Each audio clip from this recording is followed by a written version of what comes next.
What if one night you woke up during Holy Week and heard someone calling your name from the graveyard behind an abandoned church? My name is Daniel Harper.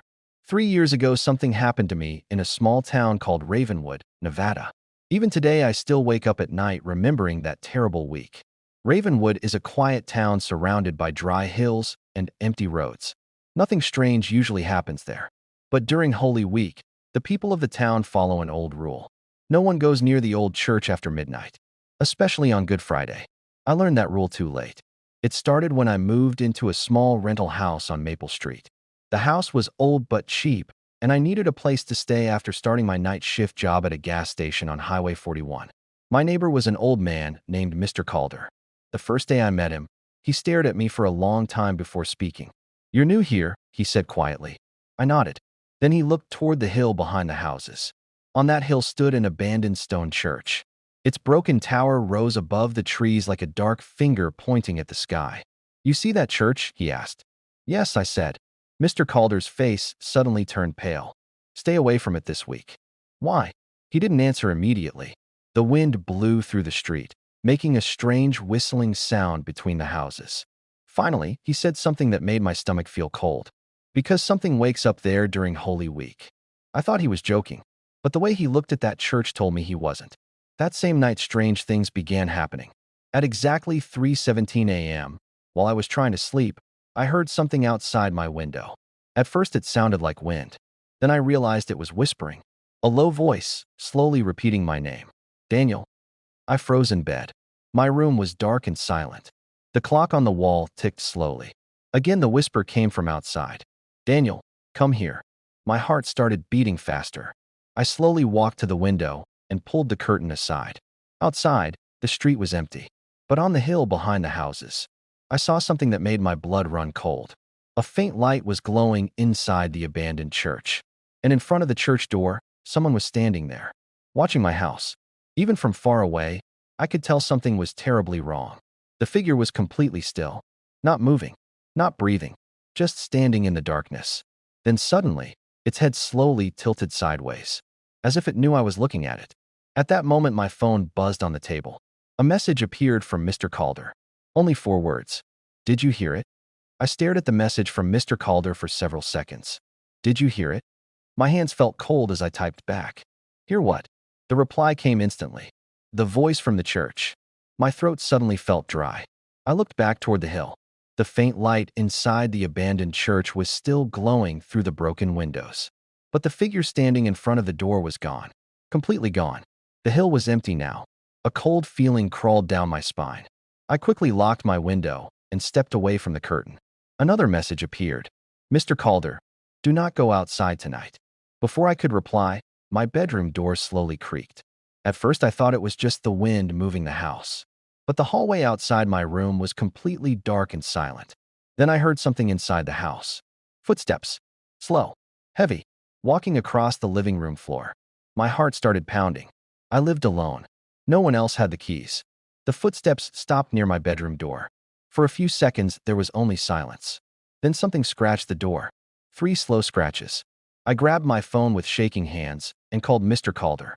He answered immediately. "Daniel," he whispered urgently. "Listen to me very carefully."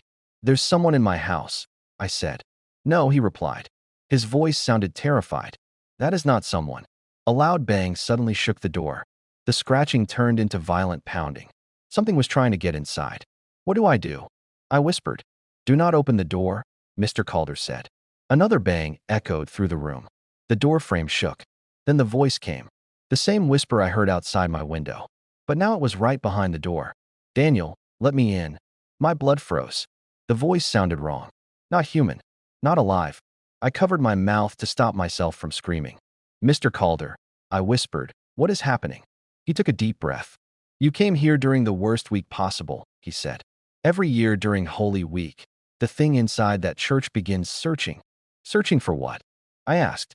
His answer made my stomach twist with fear. "For someone new." The pounding suddenly stopped. The silence that followed felt even worse. Slowly, the bedroom doorknob began turning. Very slowly, very carefully, as if something outside wanted to see if the door was locked. I held my breath. The knob stopped moving. For several seconds, nothing happened.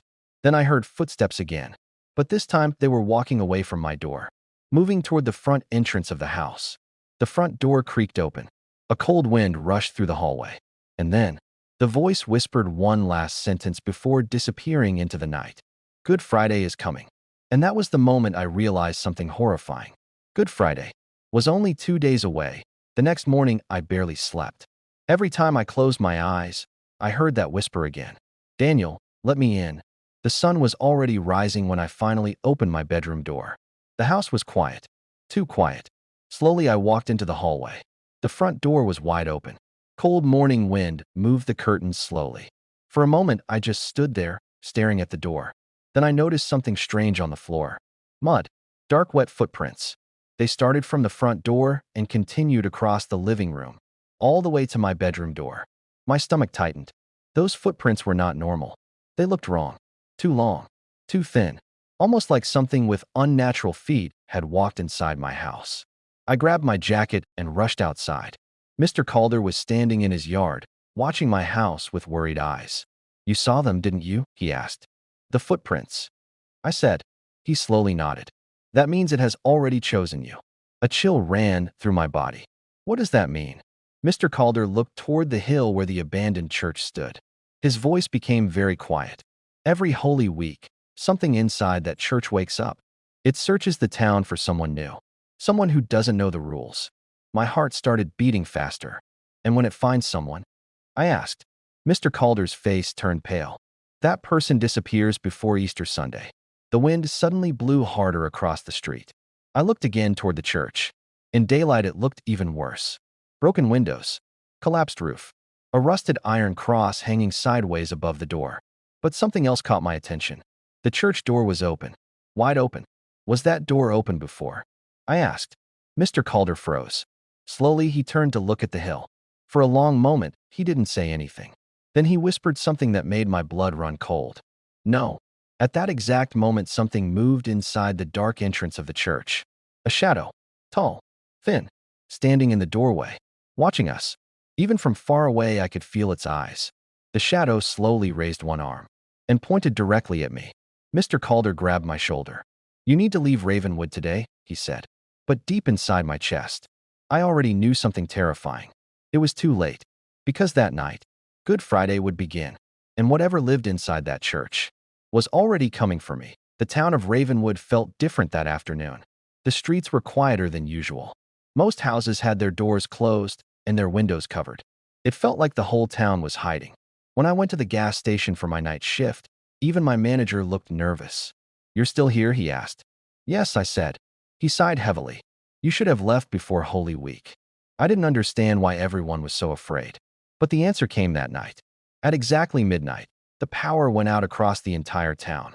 The gas station lights died. The road outside disappeared into darkness. And then I heard something outside. Church bells. Slow. Heavy. Echoing across Ravenwood. But there was only one church in this town. The abandoned one. A cold feeling filled the room. I stepped outside slowly. The wind was stronger now, carrying dry dust across the empty road. The bell rang again. Boom. Boom. Boom. Then suddenly, the sound stopped. The silence that followed felt unnatural, like the world itself was holding its breath. That was when I saw it. Someone was standing in the middle of Highway 41, far down the road, completely still. The same tall shadow I saw near the church. My chest tightened. The figure slowly started walking toward the gas station, one slow step at a time. Its body looked wrong, bending in unnatural ways, like broken bones moving under the skin. I stepped back toward the door, but the shadow suddenly stopped walking. Then it did something that froze my blood. It slowly turned its head, not toward the gas station, but toward the sky, as if it was listening to something above us. Then its head snapped back down, and this time, it was staring directly at me.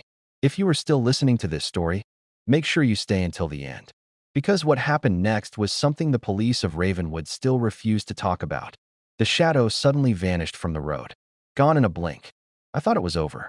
I thought maybe it had returned to the church. But then a terrible sound came from behind me. The gas station door slowly creaked open. Cold wind filled the room, and a whisper came from the darkness inside, right behind my back. Daniel. My entire body went numb, because I realized something horrifying. The shadow was no longer outside. It was already inside the building with me. And Good Friday had only just begun. The whisper behind me felt colder than ice. Daniel. I did not move. For a few seconds, my body refused to react. My hands were shaking, and my heart was beating so loudly I could hear it inside my ears. Slowly, very slowly, I turned around. The gas station was dark. The only light came from the weak moon shining through the windows. At first I saw nothing. Then I noticed the shadow. It was standing near the back wall beside the drink refrigerator. Tall, unnaturally thin. Its arms were too long, almost touching the floor. My breath stopped when its head slowly tilted sideways. It was studying me, watching me like a predator watches its prey. I stepped backward. The shadow moved forward. One slow step. The sound of its feet on the floor was wrong, like wet flesh dragging across tiles. Stay away from me, I shouted. The shadow stopped. Then it made a horrible sound, a low broken laugh. And suddenly the lights inside the gas station flickered for a moment. That single flash of light showed me something I wish I had never seen. The shadow was not empty darkness. Inside it, there were faces. Dozens of human faces trapped inside its body. Their mouths were open in silent screams. Their eyes were wide with terror. I stumbled backward in horror. "What are you?" I whispered. The shadow leaned closer. Then a terrible voice came from it. Not one voice. Many voices speaking together. "We are the ones who answered the call." My legs almost collapsed. "What call?" I asked. The shadow slowly raised its long arm and pointed toward the hill. "The church." My chest tightened. Every Holy Week, someone must join us. Cold sweat ran down my neck. And if they refuse? The shadow slowly stretched its arm toward me. "Then they are taken." Suddenly the wind outside became violent. The gas station door slammed shut behind me. The shadow moved closer. Too close. I could smell something terrible now. The smell of wet earth. Like something that had been buried underground for a long time. Then the shadow whispered something that made my blood freeze. "You were chosen the moment you arrived in Ravenwood." My mind started racing. Chosen? Why me? And then a horrible thought entered my mind. What happens if someone joins you? I asked quietly. The shadow answered with a voice that sounded like hundreds of people crying at once. "They become part of the curse." The lights flickered again, and suddenly the shadow lunged toward me. I ran. The moment the shadow lunged forward, my body finally reacted. I ran out of the gas station and into the empty road. The cold desert wind hit my face as I sprinted down Highway 41. Behind me, I could hear it moving. Fast. Too fast. The sound of its twisted footsteps echoed in the darkness. I didn't look back. I just ran. The town of Ravenwood was silent. Every house was dark. Every door locked. It felt like the entire town was hiding from something terrible. Then suddenly I heard a voice. "Daniel." It was Mr. Calder. He was standing near the corner of Maple Street, holding a lantern. "Come here," he shouted. I ran toward him. "What is happening?" I gasped. Mr. Calder grabbed my arm and pulled me toward his house. "You should have left," he said. "The thing from the church has fully awakened tonight." We rushed inside and locked the door. My lungs were burning from running. "It said I was chosen," I said. Mr. Calder closed all the curtains quickly. "Yes," he replied. "That means the ritual has begun." Fear tightened my chest. "What ritual?" Mr. Calder sat down slowly and looked at the floor. His voice trembled when he spoke. "Over 100 years ago, something evil appeared in that church during Holy Week. The priests tried to stop it, but they failed. So the town made a terrible decision." My stomach twisted. "What decision?" Mr. Calder looked up at me with sad eyes. "Every year, the town allows it to take one person." My heart stopped. "You mean a sacrifice?" He nodded. "If the creature does not take someone, it takes the entire town." The wind outside suddenly howled loudly. Something slammed against the front door. Both of us froze. Another loud impact shook the house. The door began to crack. Mr. Calder looked at me with fear. "It found you." My mind started spinning. "You knew this would happen," I shouted. Mr. Calder closed his eyes. "I hoped it would choose someone else this year." My anger turned into cold horror. Another violent bang hit the door. Wood splintered across the floor. Then a whisper came from outside. "Daniel, come to the church." My blood ran cold. Mr. Calder whispered something that made the situation even worse. "If you go to the church before sunrise, the curse ends." I stared at him. "And if I don't?" The next bang shattered the door completely. Cold wind filled the house. Darkness poured inside like living smoke. Mr. Calder answered with a terrified voice. Then Ravenwood will die tonight. The broken front door of Mr. Calder's house hung open. Cold wind blew through the hallway, carrying dust and the terrible smell of wet earth. The shadow was outside. I could feel it. Even though I couldn't see it clearly, the darkness near the door moved in unnatural ways, like something was breathing inside it. Mr. Calder grabbed my arm. You have to go to the church, he whispered. My heart was pounding so hard it hurt. You're asking me to walk straight into that thing, I said. His voice trembled. If you don't, it will keep hunting. And tonight it will take everyone in Ravenwood. Another whisper came from outside. Daniel. The voice sounded closer now, like it was standing right in the doorway. My hands were shaking, but deep down I understood something terrible. The town had been feeding the creature for 100 years. Every Holy Week. One person. One sacrifice. And this year it was me. I slowly stepped toward the door. The cold wind hit my face as I walked outside. The streets of Ravenwood were completely empty. Every house was dark. Every window closed. It felt like the whole town was watching me, hiding behind their walls. I started walking toward the hill, toward the abandoned church. Behind me, I could hear the shadow moving, following me, not rushing, not attacking, just waiting, waiting for me to reach the church. The hill felt much steeper at night. My legs were shaking as I climbed toward the broken stone building. The church looked even worse up close. The wooden doors were rotten and half open.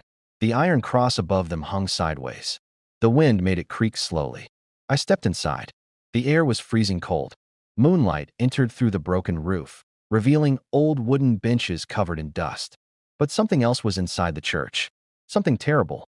In the center of the floor, there was a large black hole in the ground, like a pit leading deep underground. And around the pit, dozens of old bones were scattered. Human bones. My stomach twisted with horror. Footsteps echoed behind me. The shadow had entered the church. Slowly it moved toward the pit. The faces inside its body were moving now, twisting, whispering, crying. This is where the curse began, the voices said together. My legs felt weak. What do I have to do? I asked. The shadow pointed at the dark pit. Jump. A cold silence filled the church. If you enter the pit, the curse sleeps for another year. My heart felt like it would explode. And if I don't? The shadow's body stretched higher.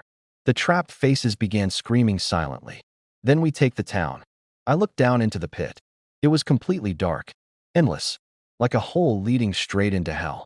Behind me, the wind howled through the broken church. The shadow waited patiently. And in that moment, I realized something horrifying.